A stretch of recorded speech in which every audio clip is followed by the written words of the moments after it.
It's a warm and hearty, lekker warm and hearty welcome to you, the listener and the viewer out there. This is another technical podcast or a technical episode of the Professional Plumber podcast. In this specific episode, we're going to talk about a reverse thermosiphon in a solar system. And as usual, for these technical podcasts, I have with me Mr. Richard Bailey. Richard, welcome to you. Good to be here again. It's almost becoming easy now to do. Practice makes it look easier, but it's not always that easy. But it's all good, man. Thanks for having me again. Yeah, for sure. We've got sound to be concerned of, lighting to be concerned of, cameras focusing at us now. Richard, so in today's episode, we're going to talk about reverse thermosiphon, specifically in solar systems. But before we do that, I think there's much to be said about it. I'd like for us to hop into a quick ad break. So to our viewers and our listeners out there, don't go away. We will be right back after this.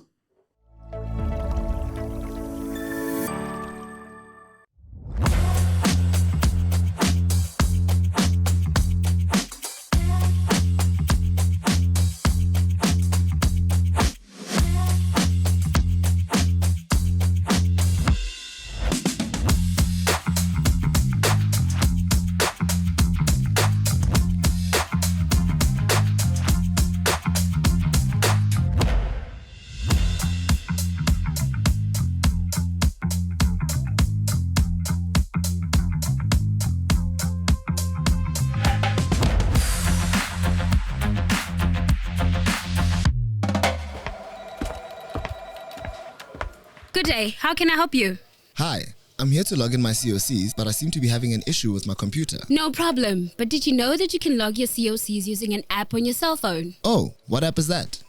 It's called the app Plumber. Do you have a smartphone with you? Yes, I do. Oh well, let me show you how it works. Not only can you access your PIRB profile on the app Plumber, but you can also earn CPD points while exploring the plumbing industry in the palm of your hand. Download the app from Google Play Store and join thousands of other happy users.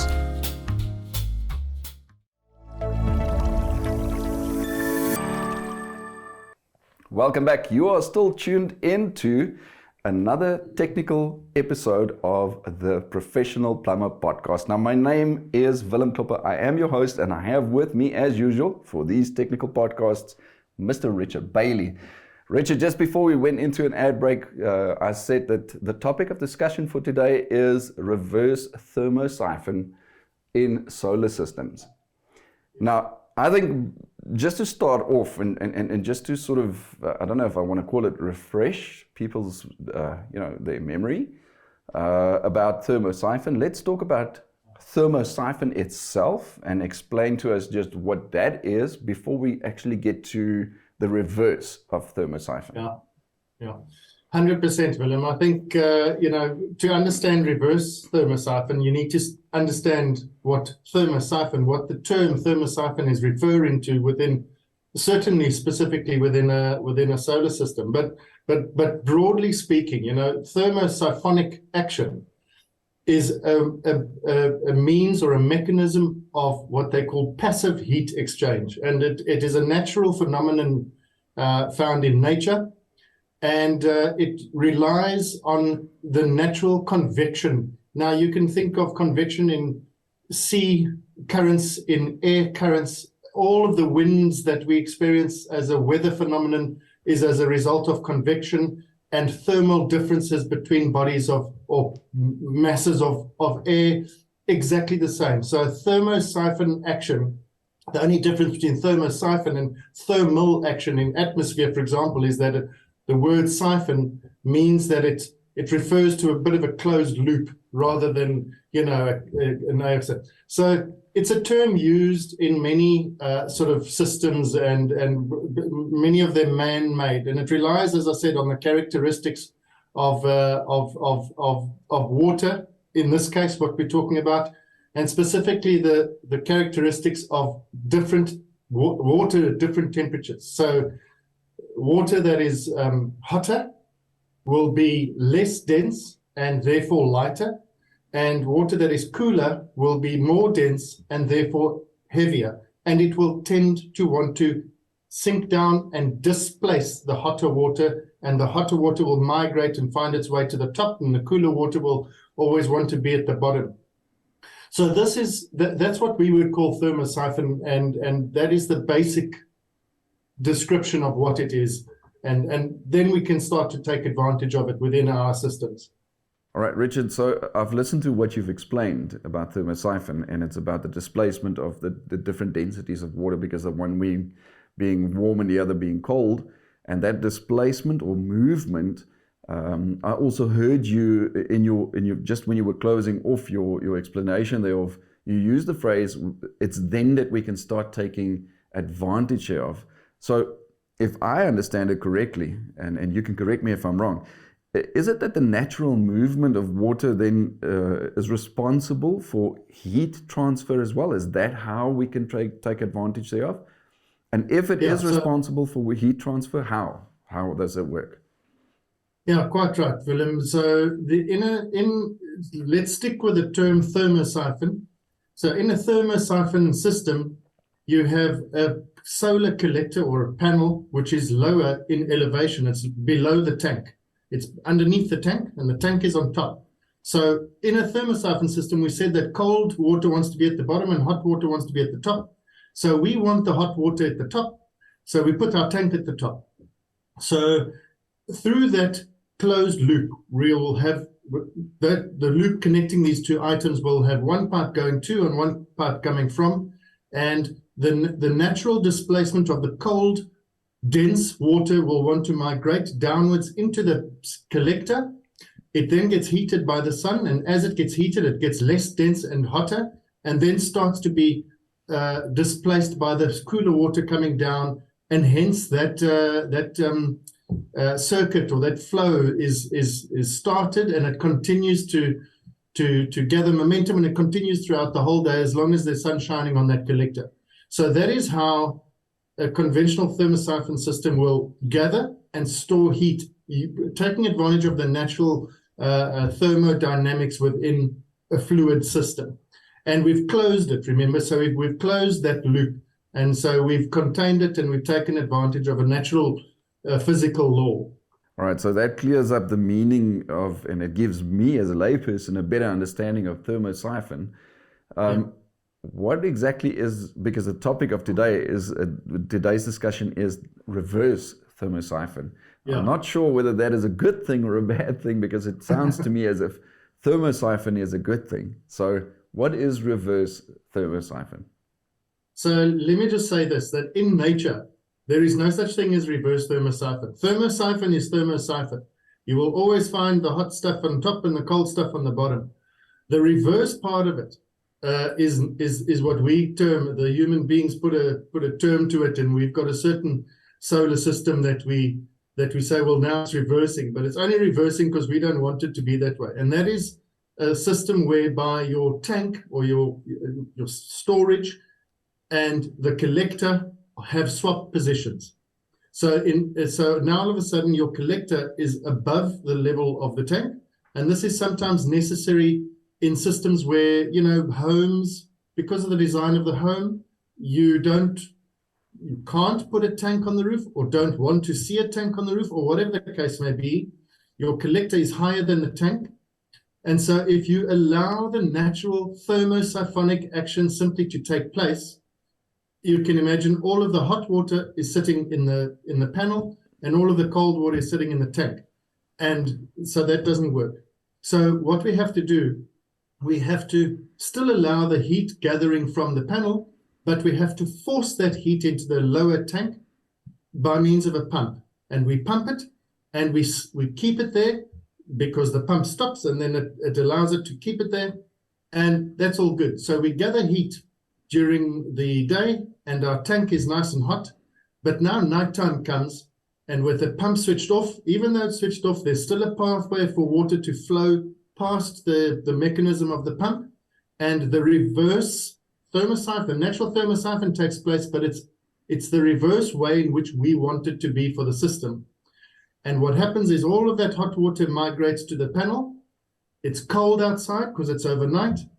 It radiates the heat energy out into the atmosphere, cools down, drops back down because it's now heavier, displaces the hot water in the tank, and so that thermosiphon system starts to occur naturally, but it's not what we want, so we call it reverse thermosiphon. And you wake up tomorrow with either no hot water in your tank, or your electric is kicked on at 5 a.m. and you wake up to lack of hot water, but you've got no idea that that's not solar heated, it's electrically heated water. So you've saved nothing.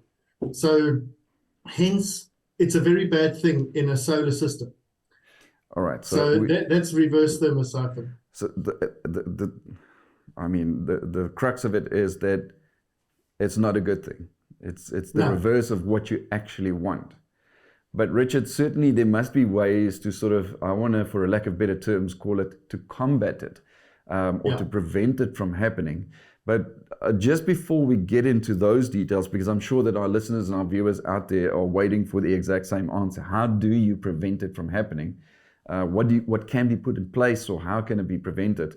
So just before we get into the details of that, for our listeners and our viewers, I want us to just go to another ad break. So please don't go away. Do stay tuned. We will be right back after this. With the current state of electricity supply in our country, combined with the rising prices consumers face, you can be part of the solution by helping your clients switch to solar. Complete the articulated SANS 1010-6 Domestic Solar Water Heating Systems course to become an accredited installer. In celebration of Heritage Month, Articulated offers a 10% discount, making now the best time for you to make the switch. The PIRB Master Plumber Recognition Program has officially arrived. As an essential service to society, there must be constant growth and development within this important and ever-changing industry. Developed by the PIRB, the Master Plumber Recognition Program has launched as a new PIRB designation, allowing industry champions to take the lead. Skilled and experienced plumbers equipped to take the lead, enroll today to start your journey in becoming a recognized PIRB Master Plumber.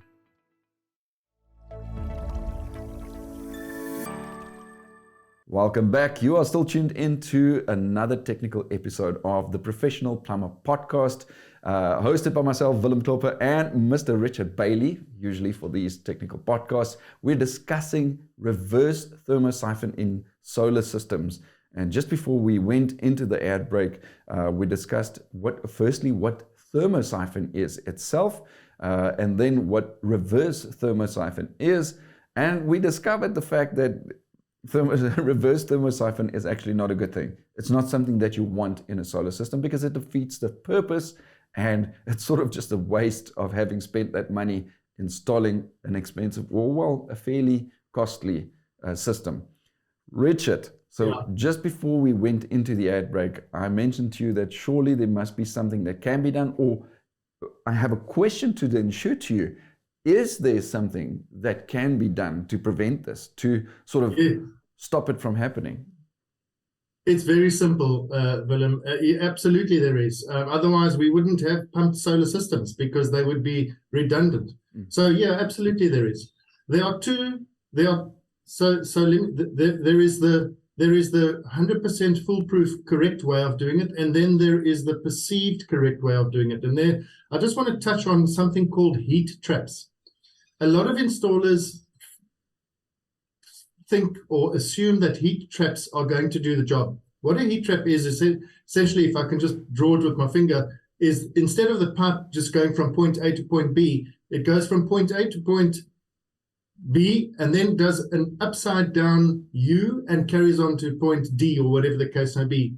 So that upside down U, the thought process behind it is that heat is unable to find its way because there's some cool water and some hot water, so it kind of blocks the path. Now, that's what we call a heat trap. Now, in a looped system, remember, have a feeder, we have a pipe towards and a pipe going from. So it's a closed circular loop.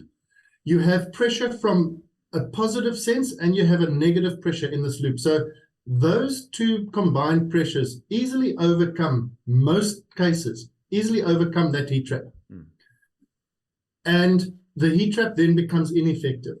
So a pumped solar system with only a heat trap as a prevention for reverse thermosiphon is very, very often still experiencing reverse thermosiphon. So heat traps have their place, but not in a closed loop. They have their place in a single hot pipe, largish diameter hot pipe riser.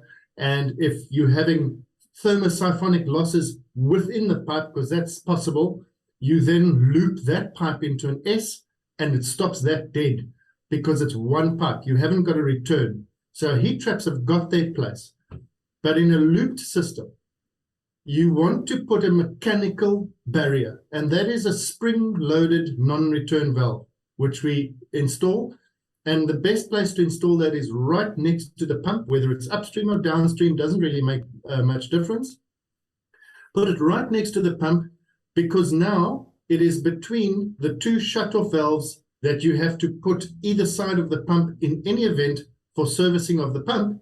Now you can service the spring-loaded non-return valve at the same time. Plus, because the pump is installed on the cold draw-off pipe close to the geyser, it is essentially the coolest part of the whole system, which places the least stress on both of those components, hence the position of the pump there. Plus it's over the tray, and that's where to put it. You can service it, it's there, it's in your face when you are servicing the pump, you attend to it. And that is how to prevent it, Willem. Richard, again, from the perspective of a layperson, just to get some clarity from my own perspective, as I understand it, so you have your collector, it heats up through the sun. That water usually, under normal circumstances, it would want to push up, but now your tank is lower. Maybe it's positioned within the ceiling, and now you have a pump in place to ensure that that water goes down instead of up. And that's right.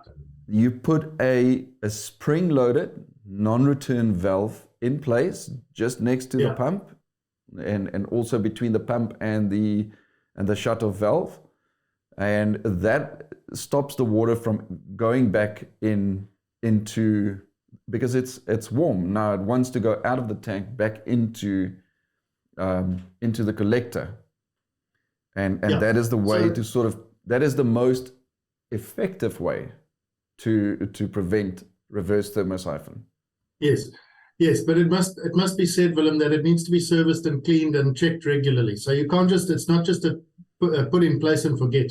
You've got to go and check it out. You've got to get service and maintenance regimes, solar systems as a whole, especially pumped systems. If a pumped system is left to its own devices for 5 years, it's going to start, well, even before that, it's going to start to malfunction and not work properly.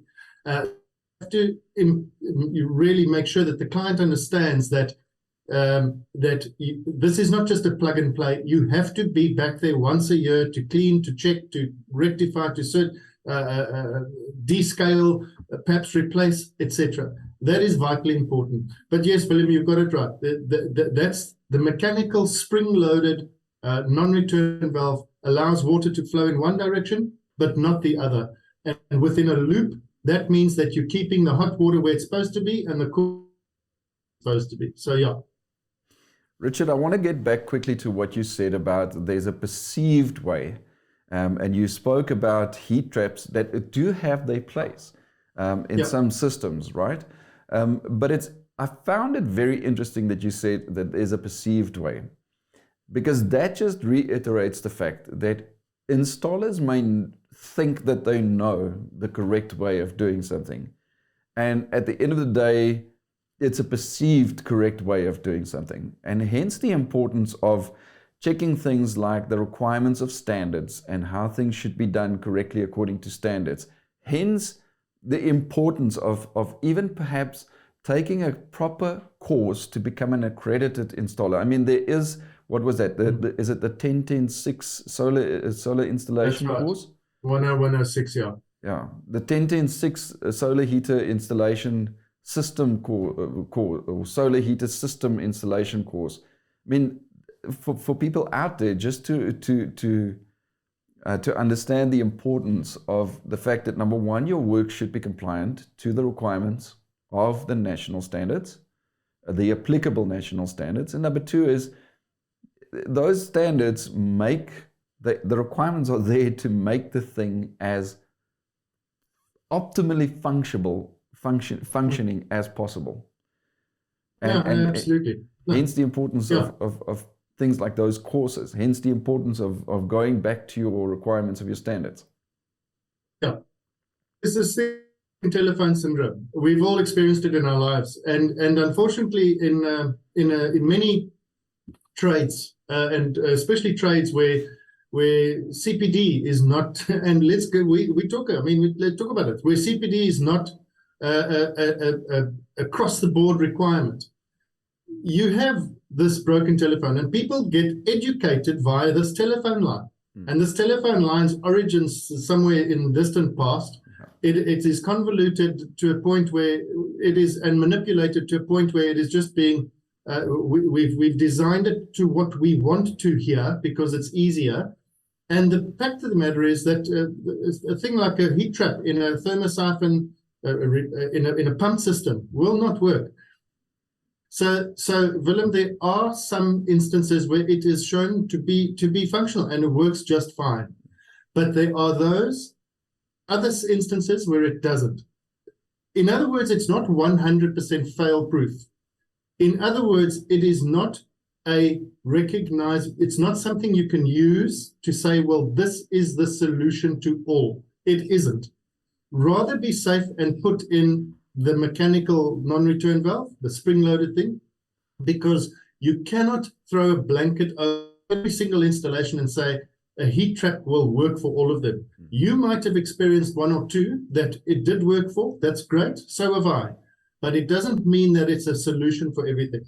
So, and this is what I mean. So, yeah, these details are very important, Willem. And the thing is that in a solar system like that, because it's electrically backed up, Mrs. Jones can have this thing running for years, inefficiently, not saving a cent, and in some cases costing more, and not know about it.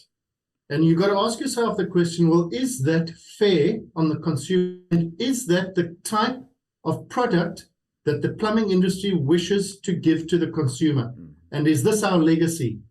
And if the answer to that is no, then got to brush up on these details. It's also you as a plumber. It's also your reputation. It's the plumbing industry's reputation that's at stake. For sure. Richard, I want to thank you for the valuable information, for clearing up a couple of things, specifically for a layperson like myself.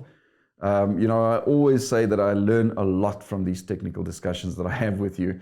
So to our listeners and our viewers out there, for you who are interested in learning more about solar systems, like Richard and I mentioned, there is the 1010 or SANS 1010-6 solar installation course. You can find that on www.iopsatraining.co.za. Go and find the course there.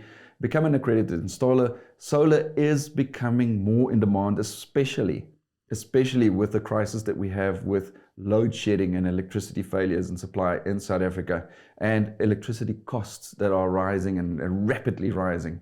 And alternatively, it's just stay and keep tuning into podcasts and technical podcasts like these, because you are going to either get a refreshing of your memory, or you're going to learn something that you haven't known before. Richard, once again, thanks a stack to you. And your pleasure, Willem. Yeah, thanks very much for having me. Absolutely. Always a pleasure. Always a pleasure, Richard. And then to our listeners and our viewers, don't go away yet. Do stay tuned. I'm going to wrap off, but I want you to stay tuned, because we are going to give or share with you some industry announcement.